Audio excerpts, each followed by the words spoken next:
You made it!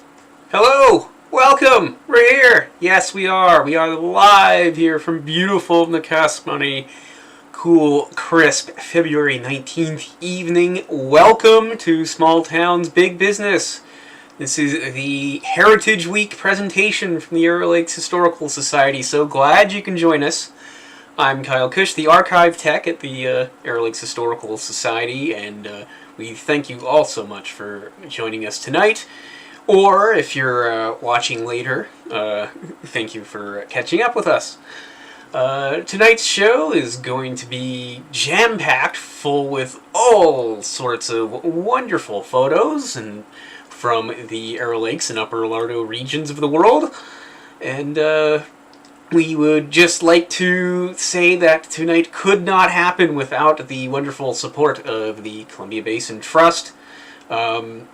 Don't get a lot of foot traffic these days in the office for all the obvious reasons, so we are very appreciative of that support and any support that we can get in these days, in these troubled times of ours. And of course, the Columbia Basin Trust operates in the traditional territories of the Sinixt, Shwekmik, Syilx, and Tinach peoples. So that is important to acknowledge. It is Heritage Week here in British Columbia, so what better time to do our show? I could lie and say planned it this way, but it just happened to coincide. But it worked out perfectly. So we've got a lot to get to tonight, folks. About 180 photos. It's jam-packed. You will see all sorts of wonderful things from our valleys over the years in this one. So let's get going. No hesitation. Right into it. This is a site that we haven't seen for just over 30 years now. A train in the Slocan Valley. And of course, this would be the coming into the Slocan City station. And look at that vintage old sign. This is from sometime in the 1970s. A great slide. This is actually a set of slides of train pics from the region that we were given a few years ago. Like, look at that. Look at that. That's a beautiful shot of the trains in action, and you can tell that this is the Slocan Valley because if this was in the Arrow Lakes, the Nakusp to Slocan Railway, the train would have been about half that long. That would have been carrying lumber, likely out of the old Slocan Forest Products, Triangle Forest Products Mill in Slocan City. We have a few out-of-town shots to start off today. Like this wonderful shot from the Ellis Anderson collection of... oh my god, I haven't even switched the... I apologize. Way to save time, Kyle. Way to save time. Start at the beginning. That was bound to happen one day, wasn't it? Wow. So here...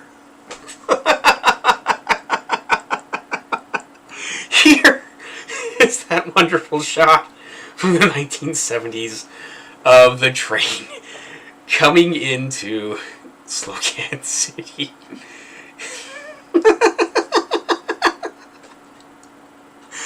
I've got a small, socially distanced audience here, so we're having a laugh right now. Hi, Suzanne. Oh, can't win them all. Oh, I just noticed. I've never noticed this. This is one thing about having these 4K monitors. You can see the conductor and the engineer in the windows of the picture. That's fantastic. There's the next shot with the big long train going around the bend of the Slocan River. And, alright, so now we're caught up. 3 slides in. This is the old Greenlaw General Store in Hauser, And this comes from the Ellis Anderson connection, or collection. And you get everything here. The vintage old gas pump, the old post office sign, the old Goodyear signs on the garage portion. What a great shot. And of course, Hauser was flooded by the Duncan Dam, much like we were flooded here in the Arrow Lakes by the Keelyside Dam. Speaking of the Duncan Dam, a great shot from the Gene Spicer collection. And this is the discharge coming out of the Duncan Dam in 1970. I've been to the Duncan Dam when it's nice and peaceful, and I've been to the Duncan Dam when that discharge is coming out. It's quite it's a breathtaking sight, to say the least. The Spicers, of course, traveled all around the Slocan Valley in the West Kootenai, and all through the backcountry, and I used a lot of these photos from the collection in the Hour Colored Passbook, but of course some of them didn't apply because they weren't necessarily right in the Arrow Lakes. They were over one or two valleys. Such as this great shot of Chris Spicer sitting on top of Whitewater Mountain. Just a great shot. Speaking of Whitewater Mountain, here's Chris and Janet Spicer on top of Whitewater Glacier in 1964. When I say they went everywhere, they went everywhere. And then, of course, descending from Whitewater Mountain, Whitewater Creek. And you drive over Whitewater Creek as you come past Retallick, between New Denver and Caslow and Highway 31. Also in that part of the world, Idaho Peak. And this is a great shot from Idaho Peak. Because you get both New Denver on the right and Silverton on the left. And then you're looking at Mount Denver, Denver Glacier in the background. What a fantastic shot. Another great set of, not slides, but old negatives from the 1930s came from the Charles Turner collection. And this is downtown Nelson in the 1930s sometimes, as seen from Gyro Park.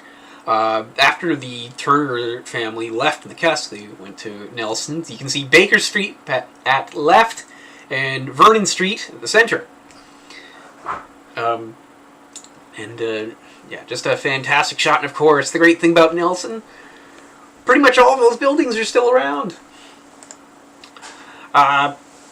Another shot that somebody actually just ordered off of our website. This is Trail. This is Trail in the early to mid 1900s. We don't know exactly when in the 20th century, but not to be relatively recent, but not so recent that this street was paved. And you see the old bridge down below. But one thing you'll definitely notice between now and then, how much more vegetation there is in the Trail now. It's quite an underrated city, honestly. I really like Trail. Another fantastic shot from another fantastic town in our region, Creston. Here's Canyon Street, Creston, August 1966. Other than that giant cigarette billboard on the right, which probably wouldn't get away today, but look at all those other great signs and all those vintage autos lining Canyon. Go back about 70 years before that, into the 1890s, and here's Caslow.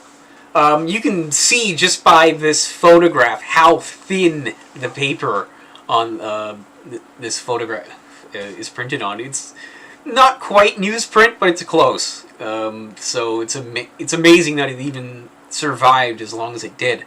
One thing you'll notice here, though, Upper Caslow in the foreground, virtually empty compared to what it is now. Very, very few houses and buildings. Meanwhile, the main part of Caslow, very dense and bustling. This photo coming up here is so long that I have to break it up between 3 slides. It is an amazing panoramic view of Arrowhead in about 1906. So you see the hospital there in this photo. That's the big building just left of center. And then we start panning over, and you notice the train tracks are in the front, and then Front Street, you have the Union Hotel, which was pretty much the longest operating business in Arrowhead, right in the center, if you can tell by the way that it says Union Hotel on it. This particular copy of the photo came out of the BC archives, but we were also lucky enough a few years ago to be given the actual original. It came up rolled, so it's a bit more broken up and damaged, so I used this version. But we do actually have the original, and it's fantastic to actually see all 3 of those individual photos laced together.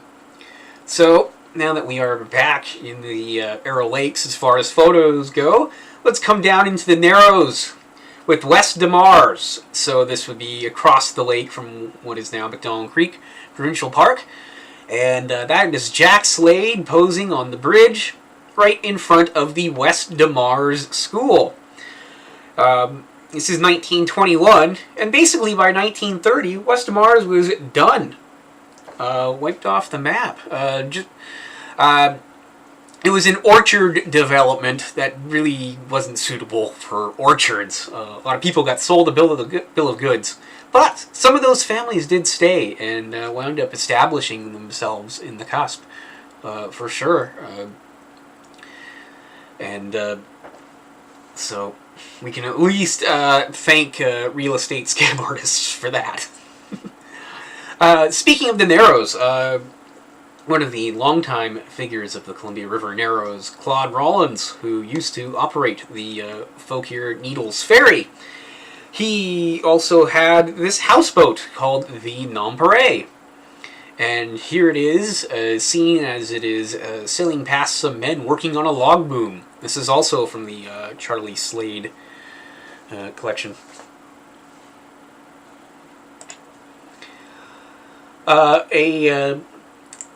A bit more macabre, maybe that's not quite the word, but this is the end of the SS Rossland, March 1917. So this is the 3rd to last Sternwheeler on the lakes, the Bonington and the Minto.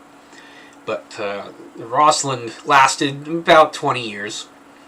It sank in January 1917 at the wharf in Nakusp at the CPR shipyard. You can actually see the back of one of the other Sternwheelers there. So it just sort of turned over in the water, and they actually did manage to raise it again. They actually sent a diver down there, and you can imagine what sending a diver in the middle of winter in the 1910s using the equipment they had back then was like. Here's another disaster averted. This is Reuben Berge's freight truck being driven by Walter Miller after it was pulled from Lower Arrow Lake. It fell off the Needles Ferry in 1929. Fortunately, close enough to shore that they were able to save the truck. And automobiles were pretty durable back then. And that would be Ella Berge, later Ella Jordan, actually standing on the ferry. And yes, that is the ferry as it was in 1929. The Narrows, we call it the Narrows because it was literally the Narrows that separated Upper and Lower Arrow Lake. It was about 18 miles or so of a fairly wide but shallow Columbia River, as opposed to just all one big lake like we have now.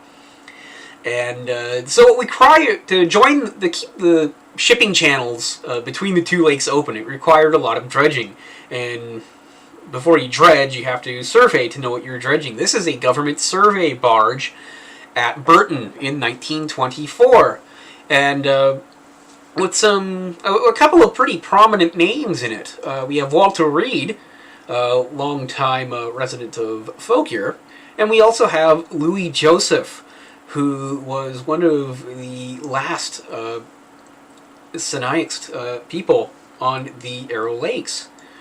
And obviously, whenever you have a nice surveying job, back then you didn't have quite the level of technology that you do now. But a nice shot. And a historically valuable and important one. This is the 24-mile ferry across the Columbia River at Sidmouth. You hear people talk about 24-mile, 19-mile, 21-mile, 24-mile. They're talking about the stretch of river between what is now Blanket Creek Provincial Park and Shelter Bay, thereabouts. And you actually had to cross 2 ferries just to get to that stretch of river so you can get to the next ferry at Arrowhead, which would take you down to Nakusp. So back then they had to worry with 3 ferries. We only have to worry about 1 going in that direction now.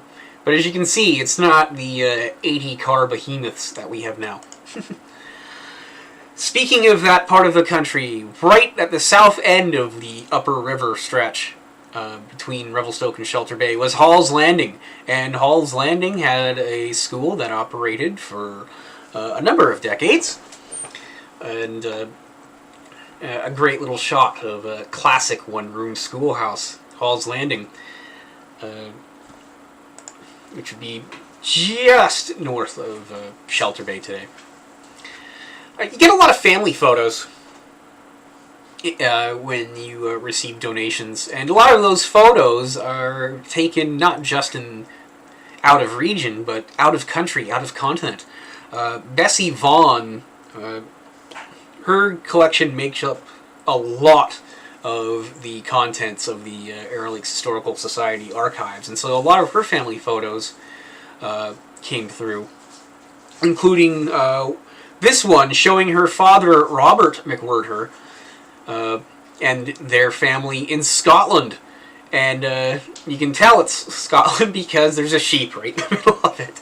But a great old shot. This is around the turn of the century. The McWhirters would arrive in Nakusp in 1908. We saw some Charlie Slade photos earlier with the school at DeMars. This comes from about a decade before that, when the Slades were still in Lethbridge. And this is a parade at Lethbridge, August 1911. You see some indigenous people in the parade here. And not the hugest crowd, but I think that's just more of the angle of the shot, because you'll see a lot more people here in this shot. And it just shows you the sort of the coming together of cultures at the turn of the century on the prairies. Again, not something we would normally take because it's Lethbridge, but it is part of a set of negatives, and so I'd say we're pretty fortunate to have it. A pretty powerful shot. This is an interesting shot. This comes out of the collection of Ed Vipond, who, part of the Vipond/Fowler family of Nakusp, who, after he left Nakusp, would go on to be one of the major maritime historians of British Columbia. You know, and he, you can see by this photo, which is a photo of a painting, he specialized in sternwheelers. Growing up in the West Kootenay, I suppose it's only natural, but this is not a Kootenay sternwheeler. This is the Enterprise going through the rapids of the Fraser River in the canyon. A great little watercolor painting, although, like I said, it's a photo of a painting, so it comes out in black and white. We have a surprising amount of photos of people posing or parked in front of the hollow tree at Stanley Park. It was a popular thing to do to get your photo taken in front of the hollow tree. This is Mary Carruthers of Nakusp. She would be right in this pretty much dead center in the photo here. Just a nice little ornate shot from the turn of the 1920s. Shutter speeds back then weren't what they are now, which is why that one person in the back row, that child, has a very blurry face.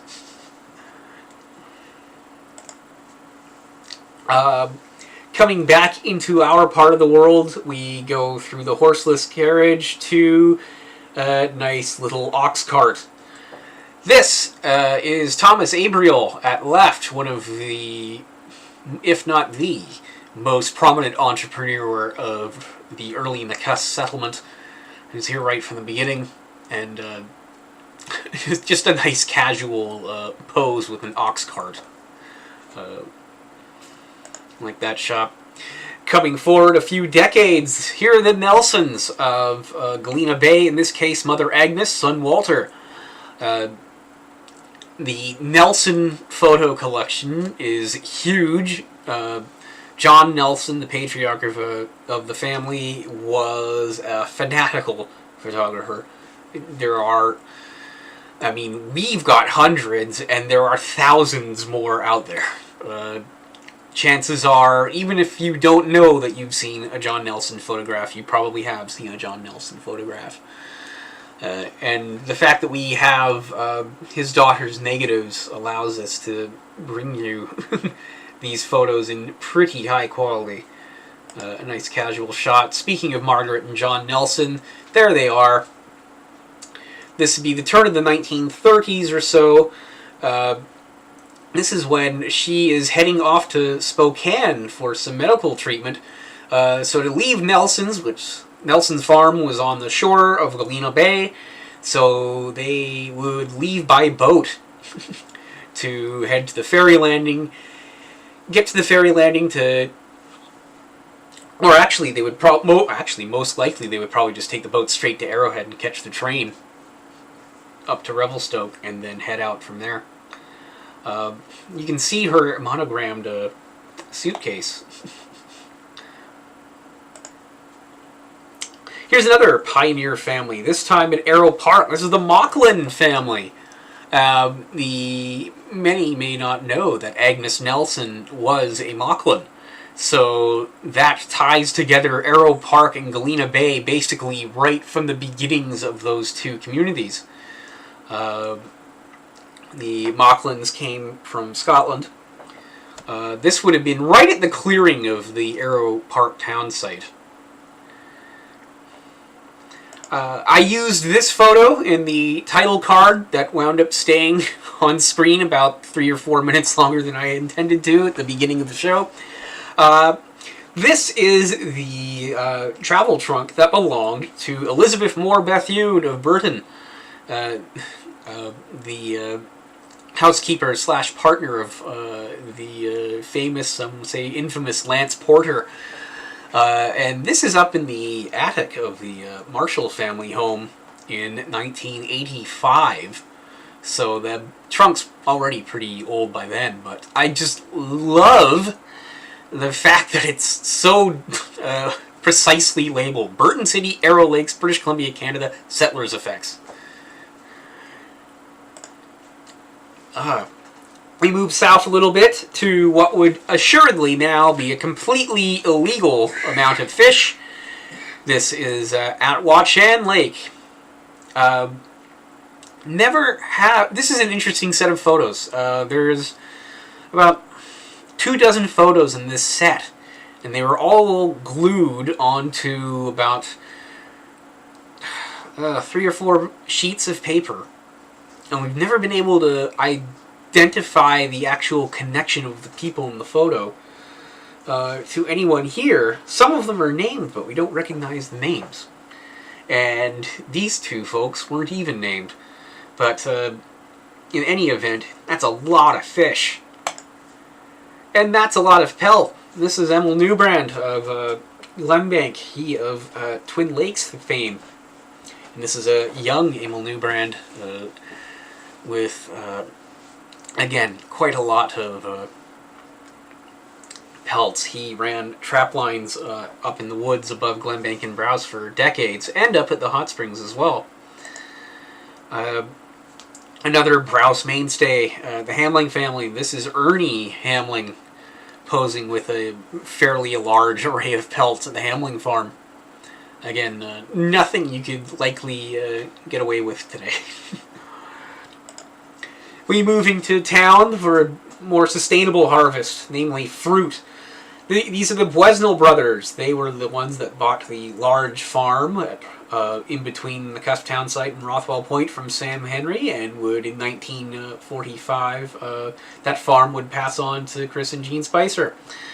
So they were at the Spicer farm before it was even the Spicer farm, and again, we've all heard tales of how bountiful that farm is. And this display bears it out. That is a lot of fruit and vegetable. Another fall fair shot, and of course, for those who don't know, the fall fair was housed in the Opera House and the adjacent agricultural building. The Opera House is now Sean's Bike and Ski. We have, again, Fowler, Wagstaff, McDougall, Johnson. All very important names for you to know in early Nakusp history. This is from the fantastic Burling and Craft glass plate negative set, which is why this photo looks so good. This is the Minerva, and this is the Nakusp Amateur Drama Club. And again, the resolution on this is fantastic. Glass plate negatives. If you can get one in good condition, it'll be the most pristine, high resolution photo you will ever see. It would take... it's only now that we're really catching up to that as far as digital photography goes. Here's the shipyard crew at Nakusp, 1907. The shipyard, I've mentioned this before, and locals will know. Out-of-towners may not. At low water, below the waterfront walkway, a bit before the marina, you'll see some old wooden planks. Those are the ways of the shipyard. That's where the old shipyard was located, where so many sternwheelers and tugboats and even ferries were built. And these are the men who worked there. That shipyard, owned by Canadian Pacific Railway. Move a bit further down Bay Street, and you have this large group of people posing below Charlie Eel's store, which is the store up on top. There, Thomas Abriel right in front, again. You see him in a lot of these early photos. And we're at the point in time where a few people are learning to smile in photos. But not everybody yet. Fast forward 40 years. This is a great shot because it's in Vancouver, but it's all Nakusp people. This is a Nakusp reunion in 1947 in Vancouver. So even at that point in history, where Nakusp is only 55 years old, we're already having big reunions of people. And we do have names. It's too many to list now or to properly show here. But this is a great shot. And even the person taking the photo, Derek DeGraff, was a Nakusp resident, although when he lived in Nakusp, he was still known by his original Dutch name of Boke Hogerwerf. Can't imagine why he changed it. This is another one of Derek DeGraff's photos. This is from 1952, the Nakusp Diamond Jubilee. And so we just saw Kate Johnson a couple photos ago at the Fall Fair. Here she is about 40 years later in the parade. And of course, in the background, the Imperial Service Garage, long-standing, now known as Cut Right. Well, not actually now. It's Hoss and Jill's Bistro. I still say Cut Right, but it's Hoss and Jill's Bistro. It has been for a couple of years now. And that vintage old SO sign. Here's the brass band playing on the government wharf at the Diamond Jubilee. That would be Jack Bailey at center, I think. And then another Diamond Jubilee shot. This is the Leland Hotel bar. So, we are looking from basically what would be the entrance to the restaurant now. Looking toward the actual bar. You can, obviously the arrangement's quite different now, but you can see where the coolers are in the background. You'll notice it's all guys. Lots of plaid, and there are two people in the back in their that are still in their costumes from the festivities earlier in the day, and the proprietor, Merrill Barrel, is behind the much tinier bar. Here's a great casual shot from the Ichiroshi Ino collection, and actually, Greg Nestoroff actually wound up using this photo in his article that was in BC History magazine a couple of issues ago, all about the life of Ichiroshi Ino. So these are the DeRoche brothers, George Bedard and Doug Hageman. And this is on the steps of the Masonic building where Treasure Trove is now. Back then, that would have been the CIBC. Well, it actually just would have been the this would have been the CBC. It wasn't Imperial yet for another few years. Here's a great shot of the Nakusp ball team at Burton.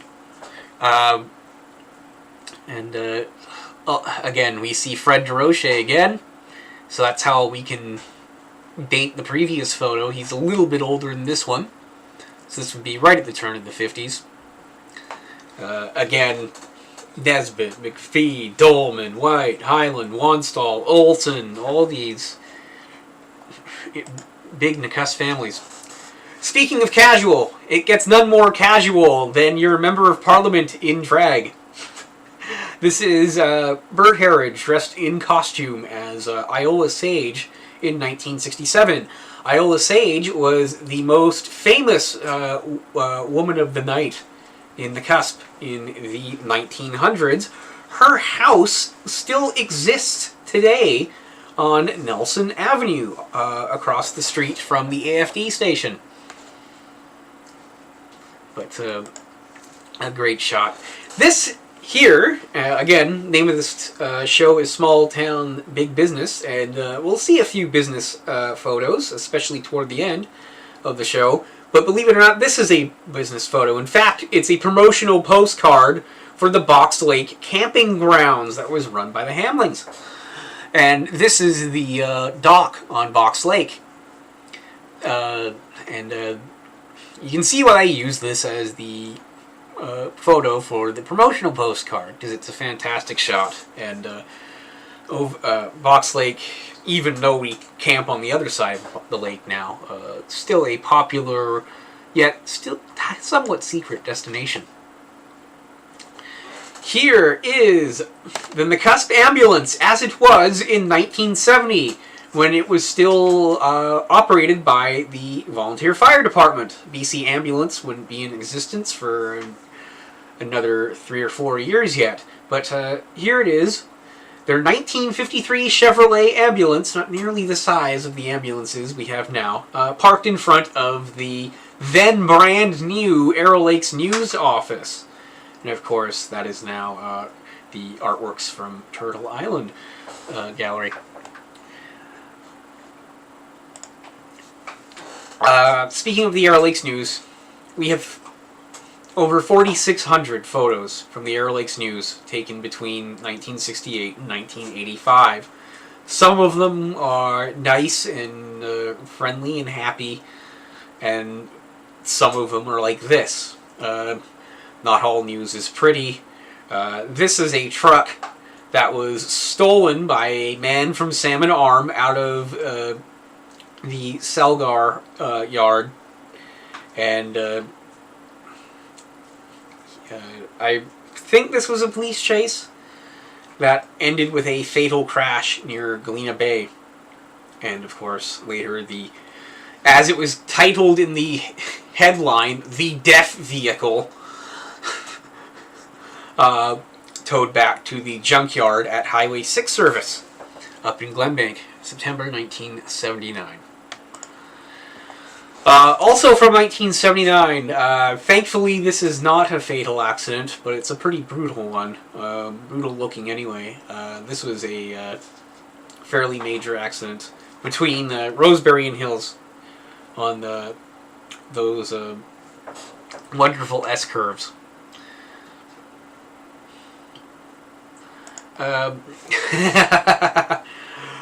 One of my favorite shots, because this is a staff meeting at Arrow Lakes Hospital. There always used to be promotional inserts every year from the Arrow Lakes Hospital Foundation, and so they would have end-of-year reports and summaries and things like that in it, and along with a few staff photos. And this is one of those casual shots. It's 1983, so things are a bit more relaxed than they are now. But I can't help but notice the non-smoking area sign in the background, and then a tray covered in a table, covered in ashtrays and lighters.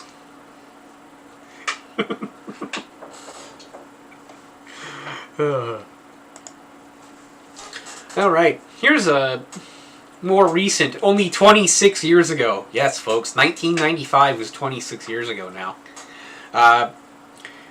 You don't see too many floats built to look like books. But here is a float from the Burton seniors in the Burton May Days Parade, the 100th anniversary of Burton. And so it's only obvious to build a float in the shape of your local history book, Whistle Stops Along the Columbia River Narrows, which you can purchase now from local book retailers or from the Burton Seniors Association, reprinted a couple years ago.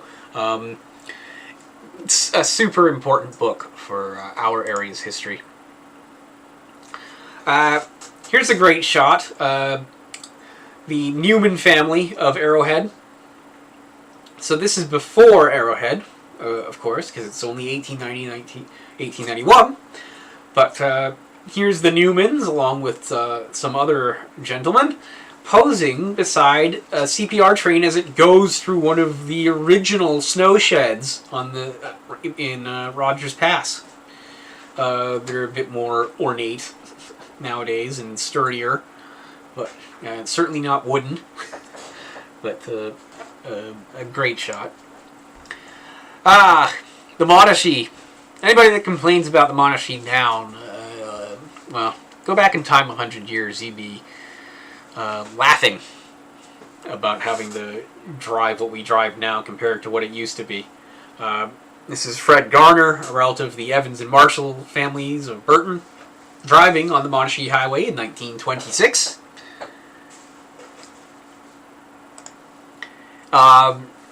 Even more precipitous, believe it or not, was the old New Denver-Caslow Highway, especially on the New Denver end, which is still a bit precipitous now as you descend towards Three Forks and Sand. And here's what it looked like.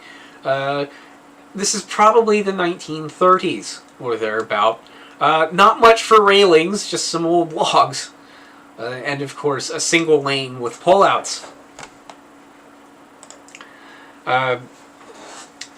So we saw the railway going along the Slocan River at the beginning of the show. Well, those trains had to be unloaded onto barges at Slocan City to be shipped up to Roseberry. And when it was icy, well, you had to have the brute force of the barge that the train cars were on. That was required to break the ice. And so the SS Roseberry here is actually using the car barge to bust through the ice on Slocan Lake. And there's speaking of Slocan City, a great shot of the waterfront in February 1930. And hopefully exciting things are in store for Slocan's waterfront now that the village has it.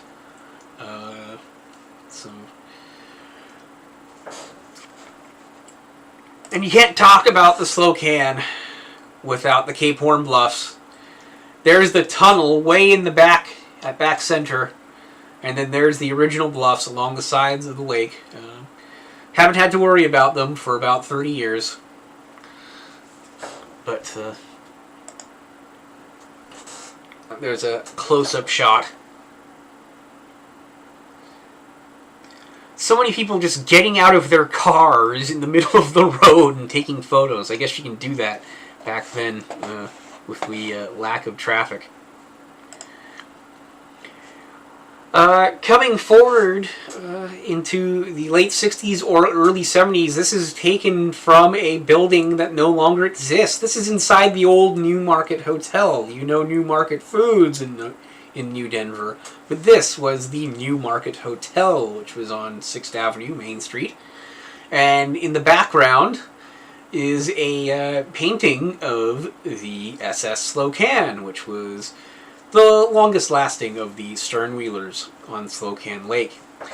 Sadly, we lost the Newmarket in 1974 when it burned down, and that was the Heritage Hotel of New Denver. We're lucky. The Leland is still around, but sadly the Newmarket is not. Here's another building that was lost in the Slocan. This is in August of 1980. This is the old Kaslo and Slocan railway station. The Kaslo and Slocan, the rival to the Nakusp and Slocan. Again, a very dramatic shot. And this is actually a slide, which is why even at night it comes out so well. But very dramatic. This was the then brand new Columbia River Shake and Shingle Mill. It wasn't long after it was built that it burned down, had to be rebuilt. All that's left standing here is the beehive burner. You can see all that twisted metal and a very intense fire to do that kind of damage. Speaking of fires, this is the Schaefer-Hitchcock Pole Yard at Nakusp. This would later be the Bell Pole Yard, Kearney Pole Yard, before it moved in the 60s to where it is now, behind the Esso on the truck route. You can barely see anything in this photo. It's all smoke. One of the most famous of our collapsed buildings in Nakusp was a building that never formally opened, and that was the brand new Nakusp Arena. This is the corner of Graham and Grace, so this is now what we call 4th Street and 3rd Avenue Northwest, the bottom of Stevie's Hill.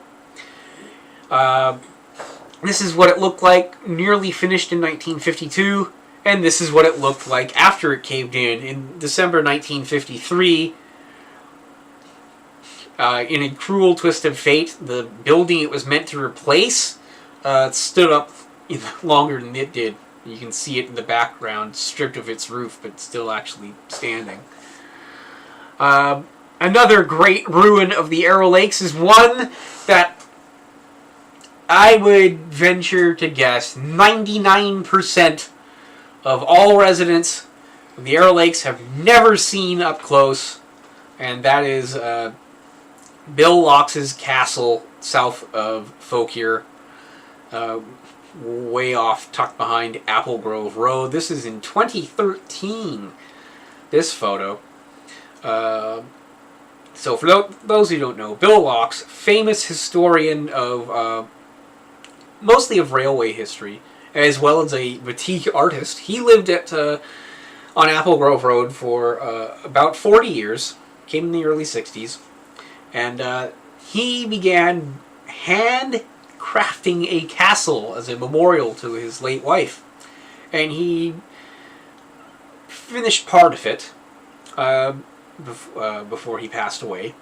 The castle eventually became home to a large population of bats.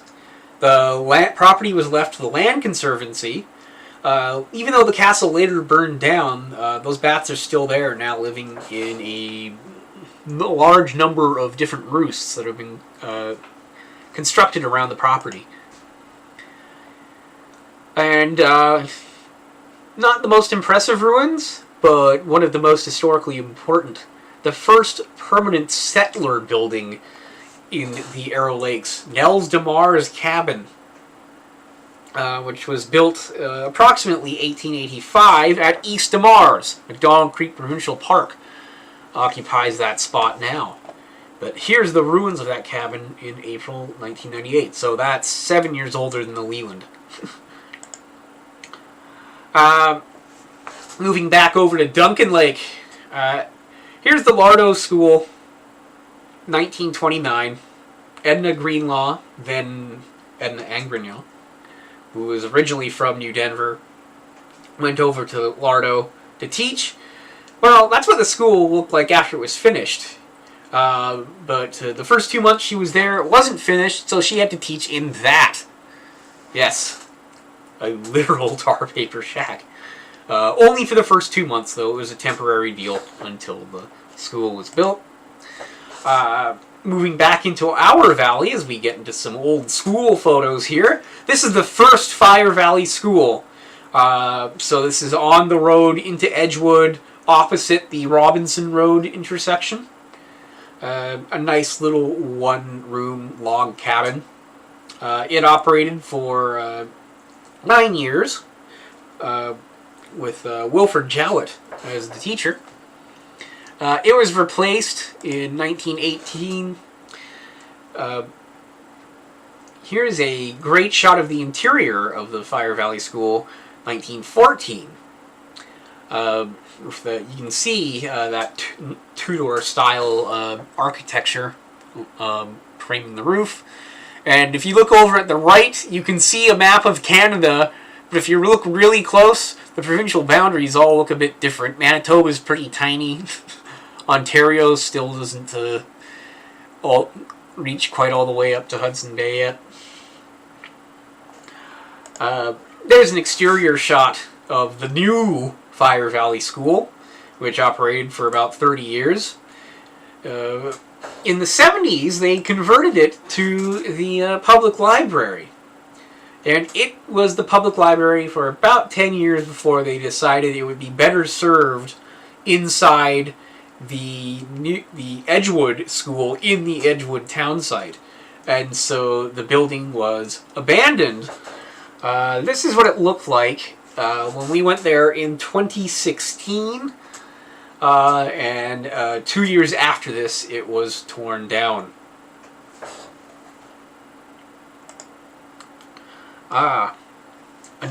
Everybody loves the ferries here. We can't get enough of them. And this is the one ferry that was built not at the old Nakusp shipyard, not at the new Nakusp shipyard up in the Nakusp Point, but at Rothwell Point, where the Interfor offices are now. And of course, everybody, I think, knows the wharf and the breakwater at Rothwell Point. That's where the MV Needles, yes, the Needles Ferry was built. Here it is being launched in 1990, 31 years ago. It's had a couple of different paint schemes since then. And you'll notice right behind the ferry is the crew of the Captain Sutherland tug come to greet the ferry on its launch. That's what a ferry under construction at the original shipyard looks like. That would be the new Arrow Park Ferry, not to be confused with the MV Arrow Park, which became the MV Lardo, the predecessor to the modern Galena Ferry. Charlie Rollins took a lot of photos of the shipyard in the 50s. Here's that ferry, the hull anyway, no superstructure yet being launched. This ferry would be replaced by the Robson Ferry that was brought up to Arrow Park in the 80s, I think. Speaking of shipbuilding, we move back to Slocan Lake, and this is the new SS Rosebery 2 being constructed. We saw the original SS Rosebery pushing that car barge. Here's the through the ice flows. Here's what ice flows look like when they get pushed onto shore by the currents of the river or lake, depending on how you want to phrase it. Pretty massive chunks of ice that you would not get nowadays on the upper Arrow Lake. That's at Arrowhead. Also in that part of the country, just east of Arrowhead, the old town of Comiplex, here's the George F. Piper pushing an ice-breaking barge through the ice on the lake. This barge had a bit more smooth sailing. This is the last run of the CPR train that went from Girard at the southeast end of Trout Lake down to Lardo, and then, much like cars would get on a barge on Slocan Lake to be transported to the Arrow Lakes, here they'd get on a barge on the Kootenai Lake to be transported either to Caslow or to Kootenai Landing. And that is the SS Moy. There is the crew on the barge on its final run. This is a great colorized postcard of the SS Minto going through the Narrows above Arrow Park. What's interesting is that the lakes and the trees and even the banks are colored, but the boat itself is left untouched, save for a couple of dabs of ink on the smoke. This is an Arrow Lakes cedar pole truck at the Big Bend logging camp at Payne Creek, which is at Galena Bay, a bit north of where the Galena Bay Ferry landing was. Galena Bay Ferry landing today is actually well to the south of the actual Galena Bay town site, as anybody who's driven up to Hill Creek knows. I love this shot. Nothing says getting down to business like sawing through firewood, and I love that they're doing it in their dresses. This is on the Henke farm in Browse, and that's Elsa Henke, who was later Elsa Letherington, doing the chopping. And I can only imagine how much wood they had to chop. A nice casual shot here. We saw Emil Newbrand before. This is his mother, Kate, posing at her farm on the Cusp East Road. 1932, and we saw that Bergey's freight truck being pulled out of the water after falling off the ferry. Well, look at that Bergey's garage wheel cover on the right. That is vintage. Here's a not-so-casual shot.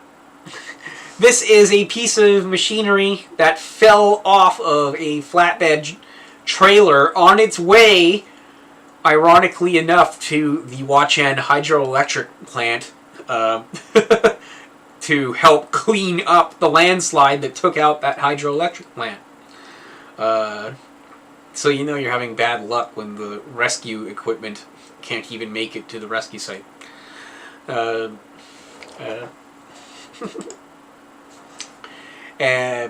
I mentioned the railway between Girard and Lardo. Well, here's the engine. Yes, an M600 speeder car pulled the train. And when it was time to reverse direction, well, they didn't exactly have a roundhouse for speeder cars. So you had to just get out, put it on a jack, and push it yourself. And before you ask any questions, yes, there is a person on the other side of that car. He's just hidden behind it. That would be Archie Greenlaw. And Archie Greenlaw would be the father, I believe, of Larry Greenlaw, who owned that grocery store at Hauser that we saw in that third slide. Here's some epic construction. Not quite Arrow Lakes, but Arrow Lakes adjacent. This is at Revelstoke. This is the CPR bridge being built in 1910. What a magnificent, gargantuan effort this is. It can be hard enough to build now. You can imagine what that was like in 1910. Although I'd probably feel safer traveling on that unfinished bridge than I would be on this finished bridge. I wouldn't even... Well, you can't really call it a bridge. It's more of a trestle. This is the Fish River Road, the Incomplex River between Beaton and Camborne. And this is in 1901, and that is a rough road. You couldn't even call that corduroy road. That's just mud on top of wood planking. But, yeah, shout out to Trevor in the chat. How you doing? Poplar Creek. Still, I'd say there's a dozen people there today. But yes, there was a Poplar Hotel that existed, not operational of course, but well into the 20th century. This is a great shot from the mid-20th century of the original Poplar Hotel at Poplar Creek. That would be about 15 minutes, 20 minutes drive past Ferrard on the back end of Highway 31. And of course you come up Highway 31 through all those wonderful single-lane switchbacks, and then you reach pavement again, and you enter the town site of Trout Lake. Well, there was no store out on the highway yet. You still had to come into downtown Trout Lake, and there is the Trout Lake General Store, operated by the Trout Lake Resort. 1951. This is a couple of buildings down from the Windsor Hotel, as you will see in this next photo. And of course you have to love that wacky wacky fish sign, because the Trout Lake cabins were across the street, and that's who they were targeted at. They were targeted at people looking for fishing and outdoor vacations. That's a nice shot from 1966. I used a similar shot from 1968 in the hour-colored passbook, but this is a couple years before that, and it's interesting to see the Windsor Hotel painted brown.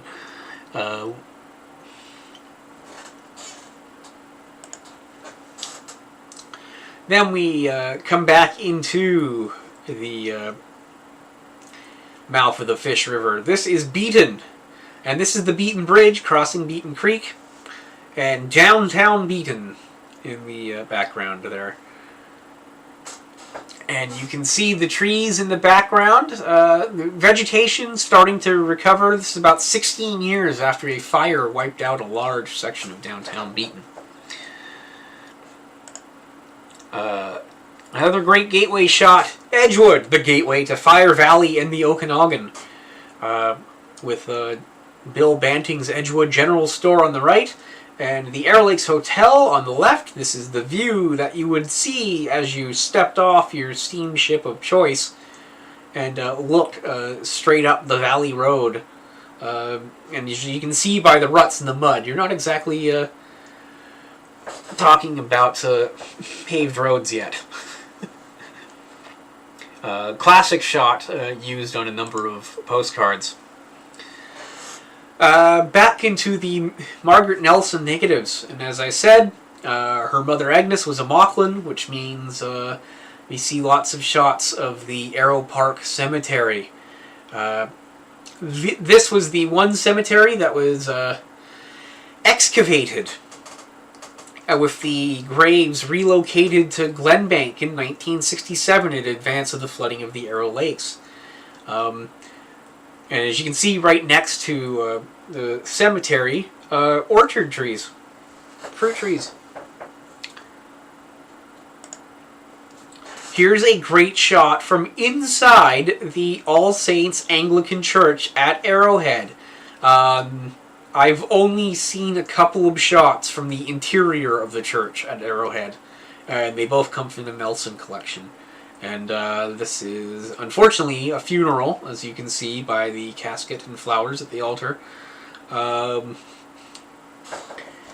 This is an outdoor shot, about 20 years later, of the church after it has been closed.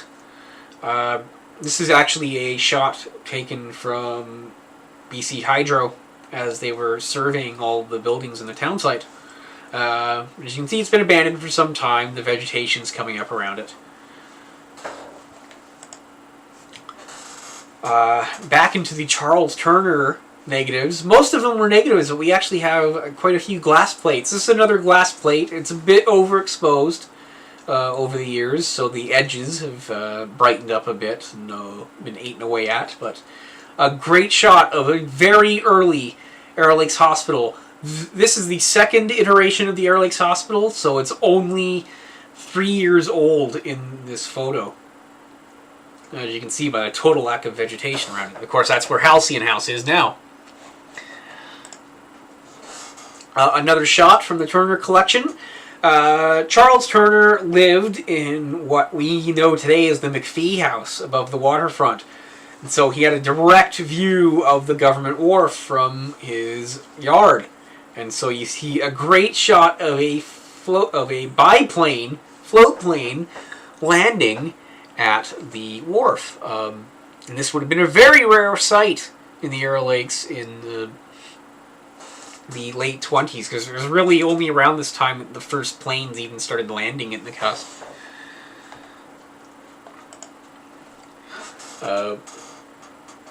Further down the waterfront on Bay Street, 1920, so you're talking a couple of years before all the businesses start abandoning Bay Street and moving up to what we now know as downtown. This would be the Wagstaff Investor Hardware Store, George Jordan's Menswear Store, and Lodge's Ice Cream Parlor. You can also see on the right a billboard for the Grand Hotel, which is located about 2 blocks to the east, opposite the Leland Hotel. And that street that you see coming down left, that is what we now know as 6th Avenue, coming down from what is now Save-On Foods. So keep in mind that when I show you this angle, so that's the intersection as seen from the west looking east. You can see again the store is at center. You'll also notice there's a real estate office in the background, again marketing those fruit lands and orchard tracts that suckered so many people into West Des Mars. Not the same company. The ice cream parlor moved uptown in 1926 to a building that now houses the Nakusp General Store. This building at center burned down in 1922 or thereabouts. Wagstaff Investor and George Jordan rebuilt their businesses next to each other, and that is now where the Selkirk Realty office is, and those historical plaques that went up a couple years ago thanks to the efforts of Karen Helling. We'll tell you a bit more about those if you're ever on a walk through downtown Nakusp. And then I mentioned the Leland and I mentioned the Grand. There they are in the background behind some trees as we see Bay Street and then the tracks leading down to the CPR wharf at bottom.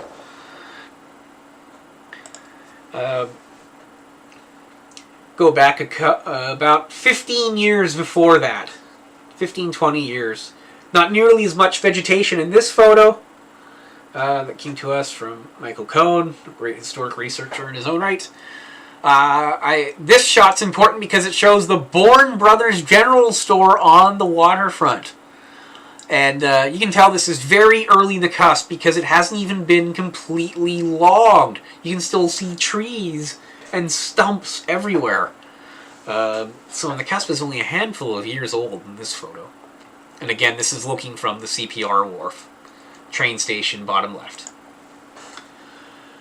To get from the waterfront up to Broadway, you had to switch back up the hill. Here's the Levesque family switchbacking up the hill in the 1910s or so.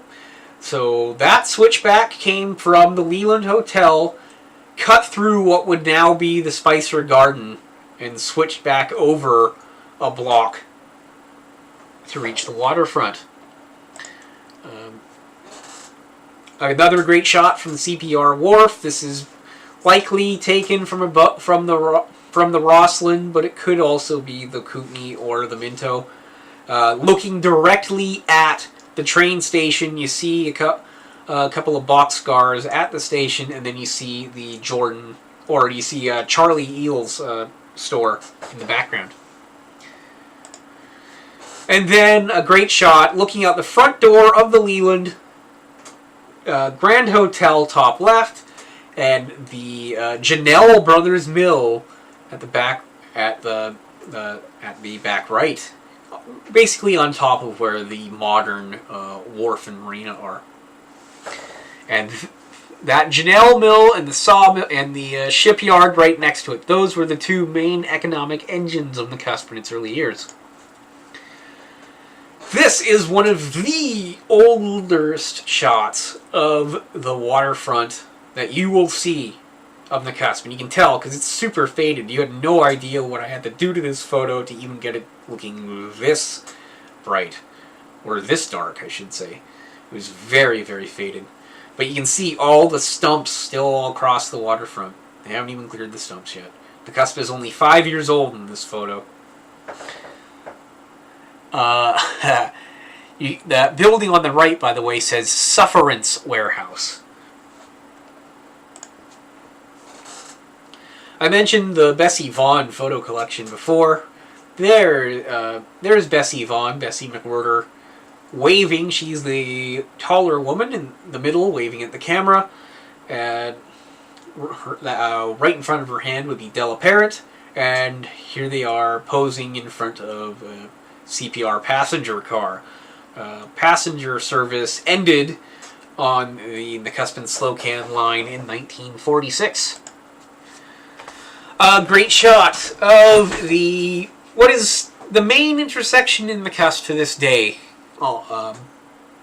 That's the corner of what is now Broadway and 4th. Back then it would be Broadway and Slocan. And of course the cenotaph was still located in the middle of the street. Look at the back right, or back left, sorry. You'll see the Overweighty teapot.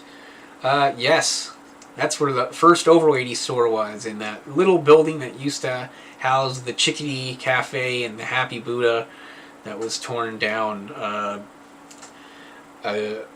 just over a year ago. And then where the CIBC is now, that was the Arrow Lakes Supply Company over on the right. And that is the interior of the Arrow Lakes Supply Company, also known as the Nakusp Trading Company store. James Hakeman would have ran this store before he switched over to the Imperial Service Garage. But this was not necessarily a cash and carry. We hadn't quite advanced to where you would actually grab your own items off the shelf yet. In a lot of these stores, stuff was behind the counter, and you would just ask for X amount of such and such product, and the storekeeper would hand it to you, and check out that old school cash register at center. It's not so old that they didn't have sun-kissed oranges, though, as you can see bottom left. Looking the other direction from the cenotaph, you see this great shot of the Masonic building. As I mentioned, it housed the Canadian Bank of Commerce, it wasn't Imperial yet, and the post office. And you go inside the bank. This is what the bank looked like, and as we can tell by that calendar on the wall, or on that beam, it is August 19th, 1955.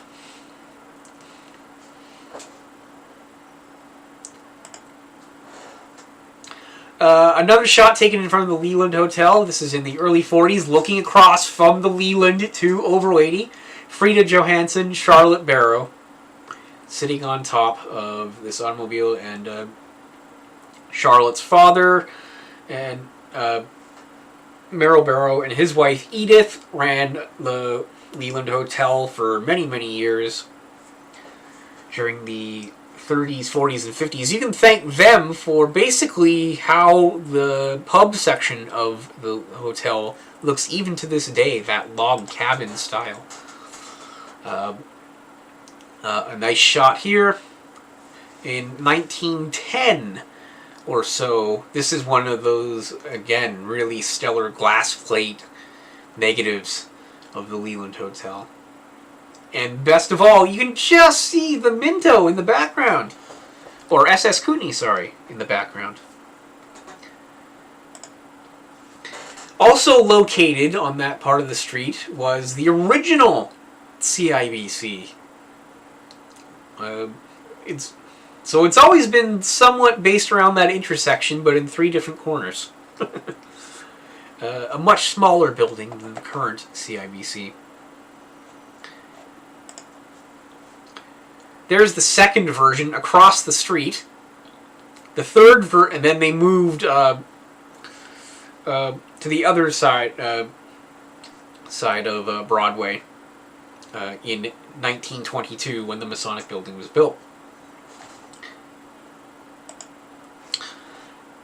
This is the Nakusp Laundry, run by Addie Moffat, and this would be about a block north of Jennifer's Chocolates. That side of the street, heading up 4th Ave, what used to be Slocan Ave. And Addie Moffat ran the laundry. Jim Morrison was the town barber. And they were best of friends. They were never formally partners or anything, but one wonders. This is the old Knights of Pythias Hall. This would be located behind what is now Save On Foods as you walk down toward the waterfront. And then this is a great shot because this building is still around. This is the Columbia House. This is the Harridge family operated hotel. Later, Charlotte Harridge would, rather than operate the Columbia House, this would become the Bon Marché, and she ran it for many years. The Hurry family purchased the Bon Marché in 1947, and have operated it ever since. A great shot of one of the lost hotels of Nakusp. Columbia House, as you can see by that very ornate sign on the side of the building. Moving down Broadway, and if you were to cover up the signs, most of you could still pick out exactly where this is now. This is where you can see over on the right, Ralph Islip's store. Well, that's where Homegrown Market and Prima Materia is. You have that small unlabeled building in the middle. That's where Marshall Books is. And then, of course, you come down to where Arrow and Anchor Pizza is now. Well, that's where the Rushton insurance office, plumber, furniture gallery was. Nakusp Hardware, Rushton's Hardware, people knew it by different names. And then, from the same set of photos, go across the street to the Shell station, which is the Gas West station now. Of course, it's always been a garage, whether it's Avis Garage, Birdie's Garage, Nakusp Motors, Nakusp Auto Parts. Yes, the gas pumps actually used to be on the outside of the sidewalk, and you would just park on the street and get your car washed while you filled up. Again, that vintage Shell gas pump. And it's just this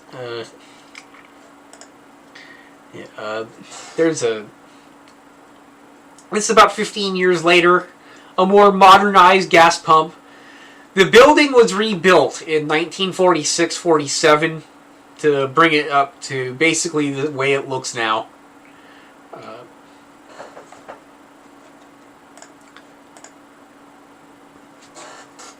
Here's a rare photo. You don't see too many photos of street cleaning, especially now when it's just done by a sweeper that drives along the sidewalk.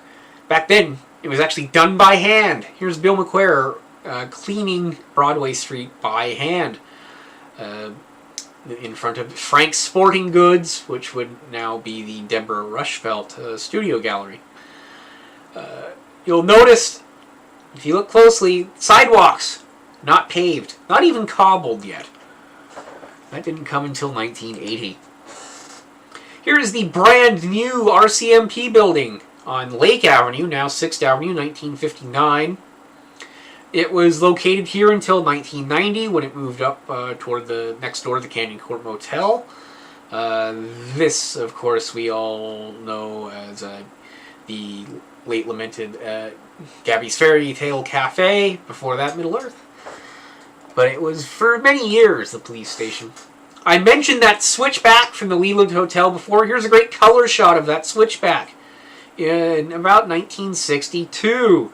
This would have been taken by Wilfred Jowett, one of the pioneers of Apple Grove.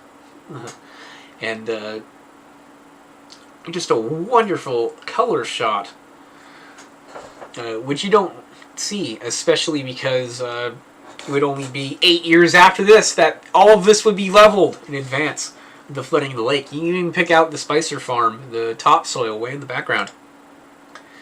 Also from the Wilfred Jowett collection, 1962, all part of the same set of photos. This one, I think, made it into the Our Colored Past book. Just a wonderful shot of downtown Nakusp. It doesn't look that different now, except on the left, there's no Selkirk College. You still see the Broadway Cafe building instead. And then looking the other way, the Dumont Hotel, brand new in this photo, with very pastel colors, to say the least. Now it's the Lodge at Arrow Lakes, and a much larger building. And then over on the right, the courthouse and the Opera House, which at this point was the liquor store. Another close-up of the Dumont Hotel as we get into the business part of the show, as promised.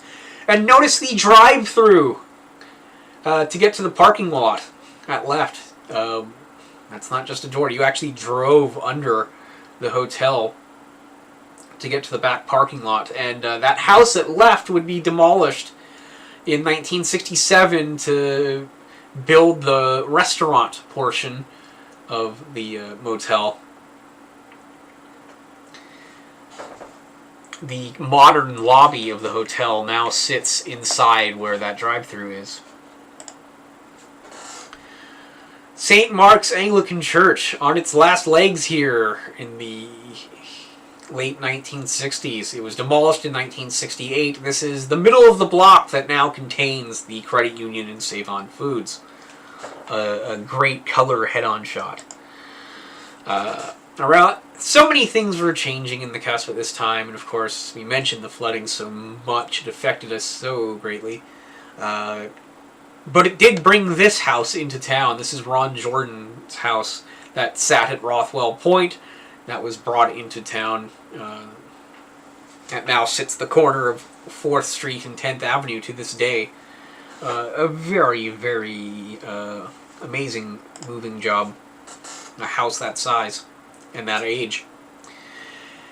Here's what the waterfront looked like after it's been freshly leveled, but they haven't quite deposited the concrete cement blanket yet. The soil cement blanket, I should say.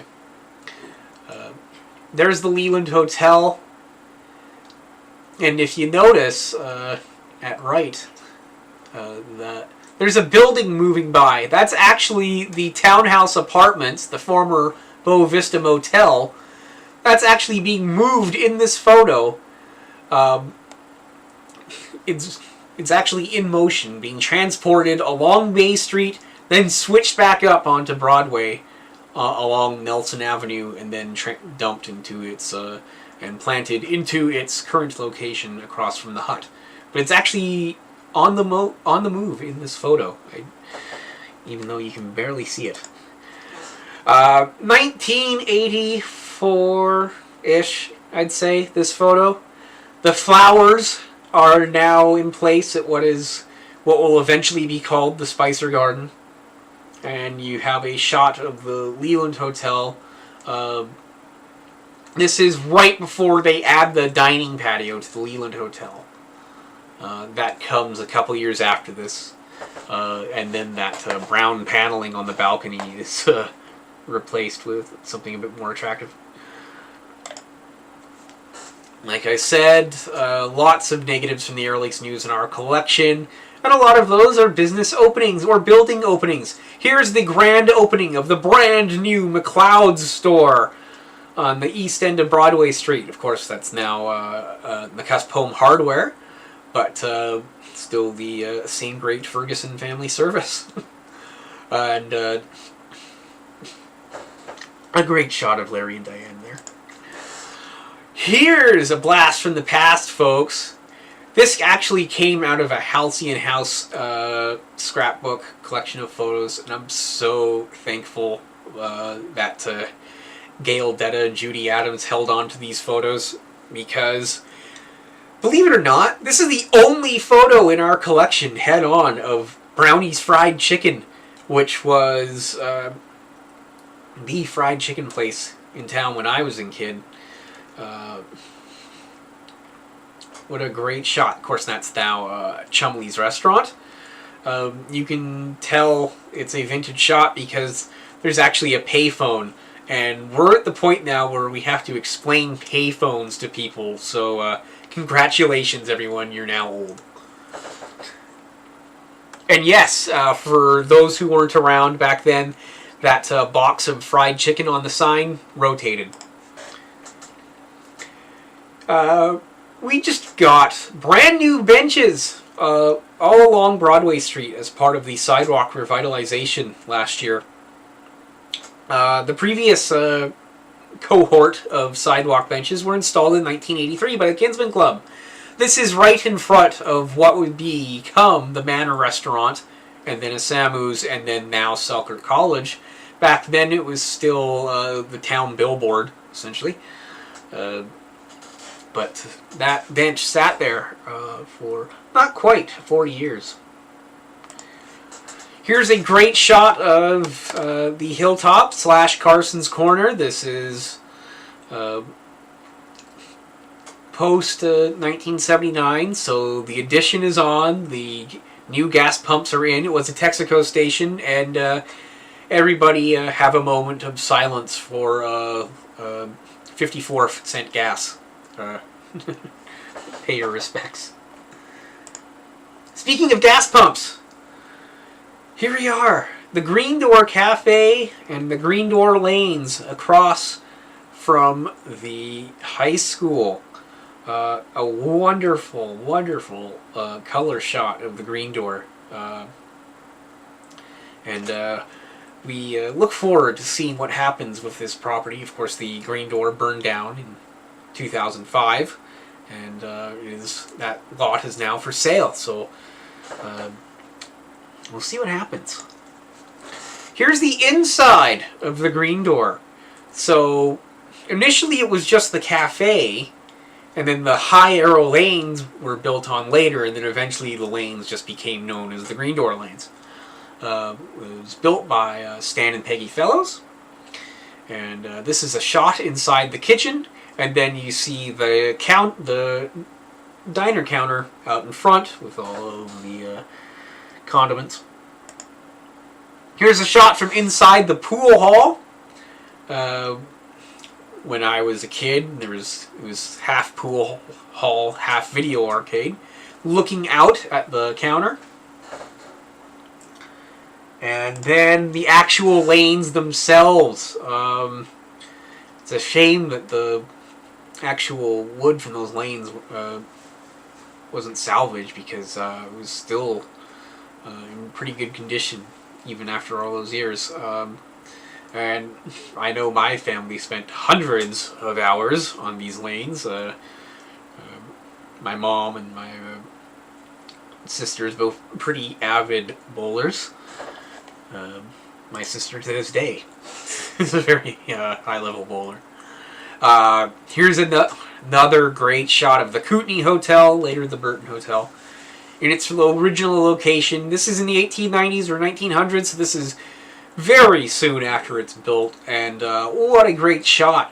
Notice not just the balcony, but the roof, the railing work on the roof. That is fantastic. One of the longest lasting stores in Old Burton was the Burton Trading Company, run by Mrs. Grimmett. And this, like the Burton Hotel, which was moved up to the new highway, the Burton Trading Company was moved in 1954, and this is a great set of shots that we have.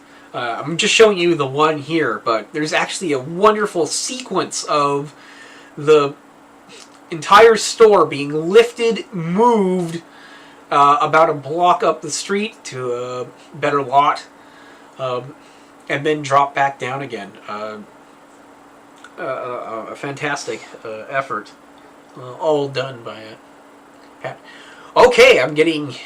Cedra is telling me some of the wood was salvaged and AMC Naturals made some custom pieces with it. So that is fantastic. I did not know that, so that's very good to hear. I just remember them, you know, asking for ideas with what to do with the wood. So, yeah, shout out to AMC Naturals for doing that. That's great. So here's the next shot of the Burton Trading Company store being moved.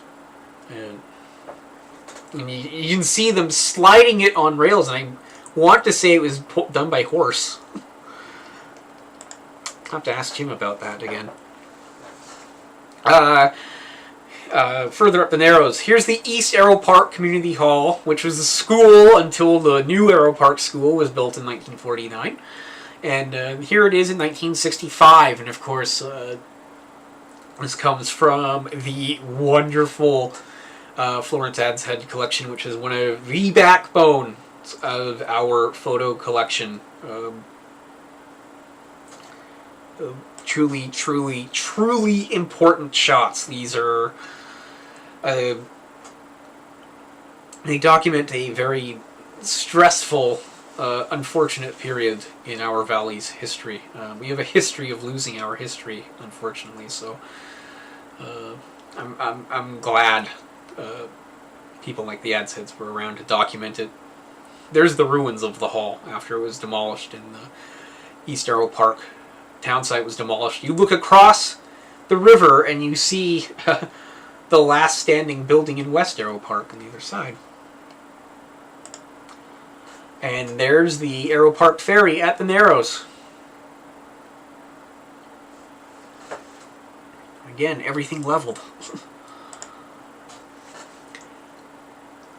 Here's another ferry. This would be an Osborne Sutherland photo, GOS.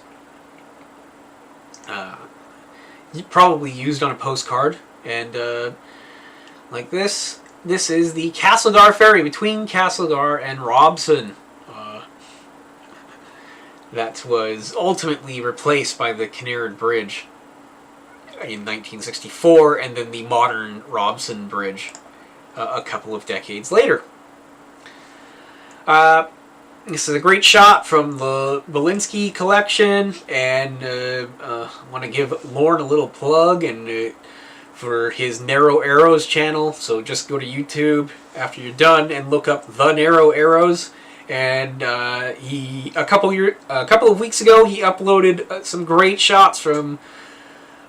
It's about a 5-minute piece of footage from some of the Edgewood fairs in the 60s, and it's already gotten hundreds of views. So a shout out to the Old Edgewood Facebook page for making that so popular.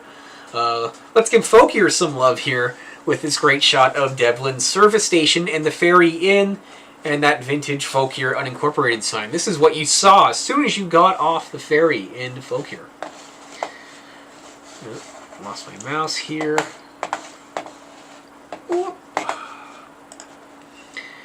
1894. This is the SS Spokane docked at the Columbia and Kootenai Railway slip at Nelson. This is another shot from Ed Vipond and west arm of Kootenai Lake, and that's a flood, folks. That is a flood. You want to go back to one of the earliest steamboats on Kootenai Lake? Well, here's the first. Yeah, technically that is a steamboat, and that is William Adolph Bailey Groman. And if you know Groman Narrows at Nelson, or Bailey Groman Avenue, the main street of Canal Flats, they're named after him. He was the one that devised the plan to connect the Kootenai and Columbia rivers by canal, hence Canal Flats. And that would also serve the dual purpose of draining some of the farmland at Creston for cultivation. This is an amazing shot from the mid-1890s. It's a very large photo, and it's quite detailed. This is the SS Nakusp. Yes, there was an actual SS Nakusp, and as you can see, it was quite obviously powered by firewood. And shockingly, it burned in 1897. Here's the SS Lytton and the SS Rosslyn, docked at East Robson, 1899 or so. The Lytton, when it went out of service, a lot of the wood that came off of the structure of the Lytton was used for houses in Burton. A very dramatic shot of the SS Rosslyn, as seen from a neighboring steamship, Sternwheeler, at the CPR wharf in the Cusp. Just with that paddle wheel cover, it just looks so imposing, like it's coming right at you. Here's a more modest Sternwheeler. This is the city of Ainsworth, which sank to the bottom of Kootenai Lake a few years after this photo. But here it is sailing on the Kootenai River. And of note, that looks like a teepee. 2 teepees at left.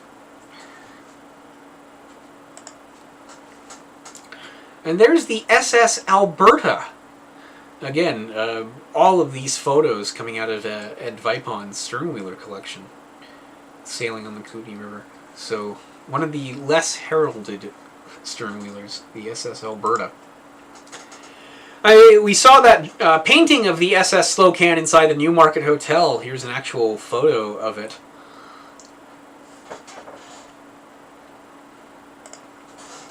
And then one of its wouldn't say predecessors, because it was actually built a couple years after it, but a much smaller steamship, the SS Alert. This is at the New Denver Wharf.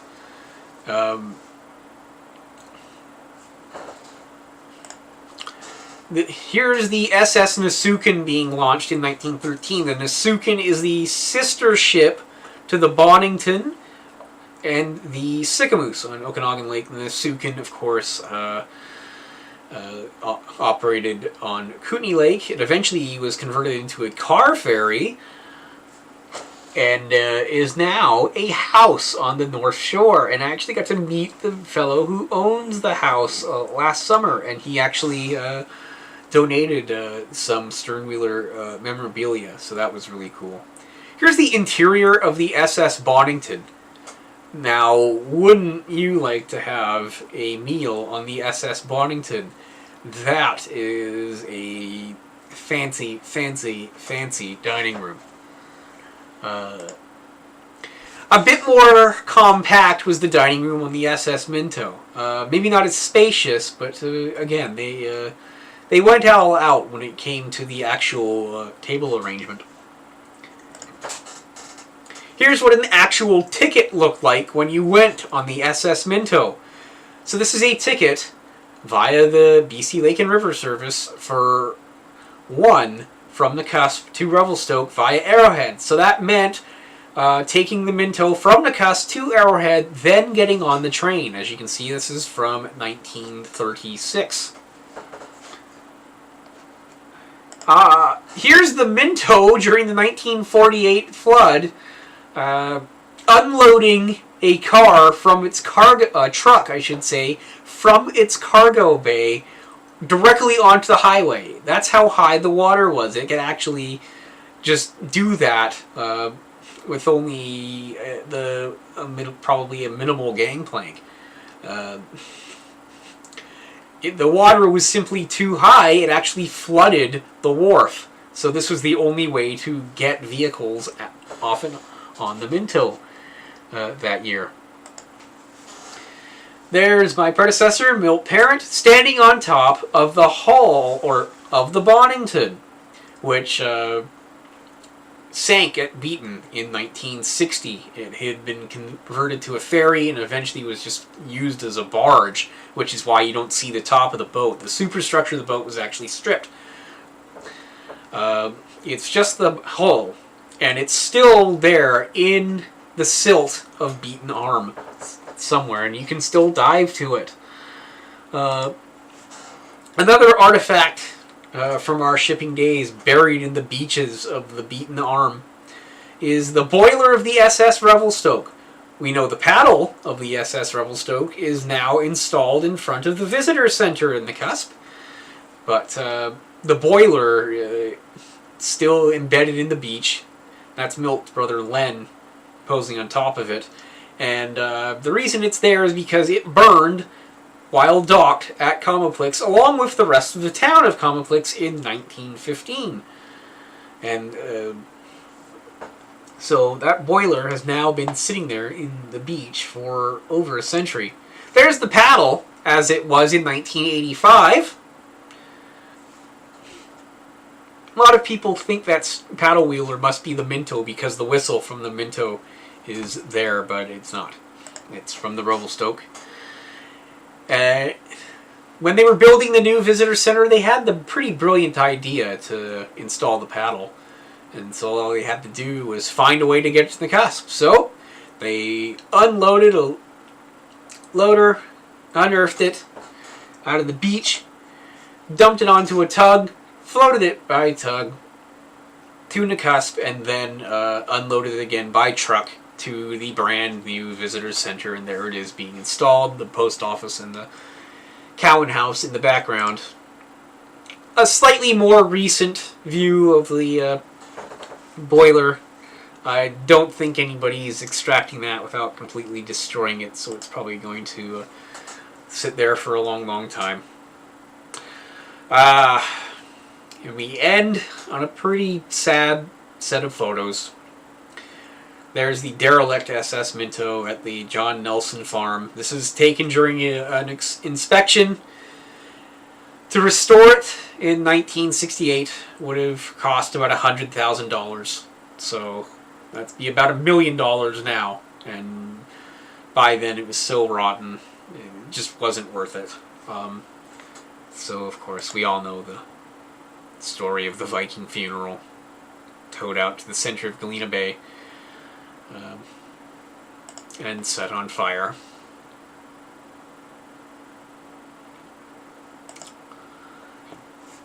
Here's a nice little meta photo, a photo of a guy filming, as I've spelled it here, cinematographer. Let's change that. And as you can see, after a few moments on fire, it has completely collapsed into itself and then eventually sunk to the bottom of the lake. And that's where it sits today. And I believe the Underwater Archaeological Society is planning a dive down to the bottom of the Minto. But Edgewood... if you go into the Edgewood Legion Hall, and I can't wait to get back to Edgewood. I always have so much fun when I go out of town and get to present in person, and we will get to do it sometime this year, I'm sure. But for all of you in Edgewood, of course, you may be very familiar with this photo because it's hanging on the wall inside the kitchen. But alas, it's not the Minto. It is a replica built for the 1991 Edgewood Centennial Homecoming. And that is where we end the show tonight.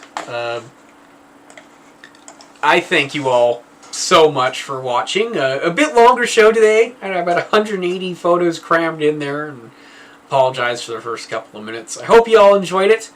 And again, thank you all for your support. Donations to the Historical Society so that our volunteers can keep doing what they do.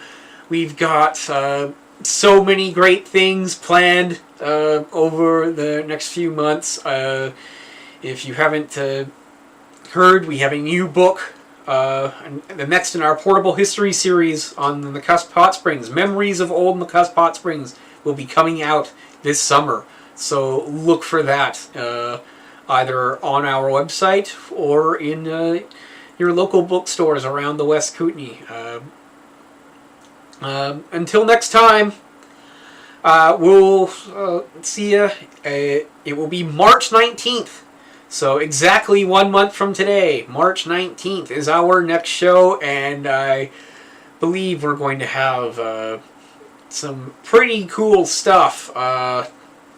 Let's just say I was moving an old desk and I found some things. I have a feeling they'll make their way onto our next presentation. Until then, please feel free to spread the link around. You can come back and watch this at this link anytime. It's here forever, and hopefully we will be as well. So long, everyone.